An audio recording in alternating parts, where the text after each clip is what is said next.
The bus will not move if you push. Desperately trying to get to work. But for many commuters this morning, there was only frustration. This man so annoyed, he blocked the path of a London bus to demand the doors be opened. There is no chance. There's like 50 people on every bus stop. The buses, they are not stopping on the bus stops. So, you know, it's been terrible, to be honest. The journey has not been good. There's too much traffic on the road. It's so stressful this morning and it's hectic. I kind of understand both sides of it, you know, but for the end user, which is the people who are trying to take trains, it's a real pain. The vast majority of Britain's trains were at a standstill. This was Manchester Piccadilly. Those who could stayed at home, meaning stations like Birmingham New Street were almost deserted.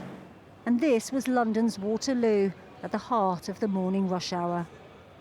In the capital, a separate strike on the London Underground, causing even more misery. The dispute is over pay and working conditions, but that's little comfort to those urgently trying to get somewhere. I've got a heart operation which is in central London today. I'm waiting to go in now, actually. And unfortunately, with the trains being cancelled, I've had to get a taxi from Portsmouth this morning, which was a 5:30 start, 2 hours, 15 minutes in a cab, best part of £200.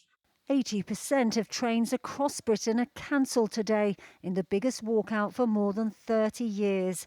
Trains that do run will start later and finish earlier than normal. And some places have no trains at all, including anywhere north of Glasgow or Edinburgh, nothing to Swansea and Holyhead in Wales, and no trains to Penzance in Cornwall.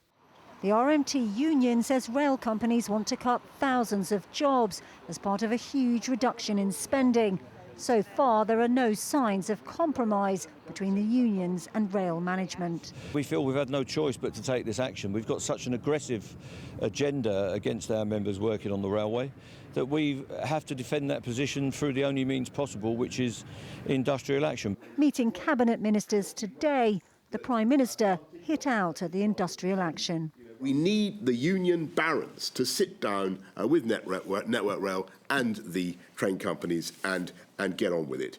And we need, I'm afraid, everybody, and I say this to the country as a whole, we need to get ready to stay the course.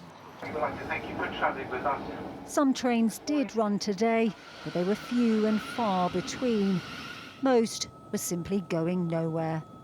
This is the first of 3 24-hour walkouts, with more strikes planned for Thursday and Saturday.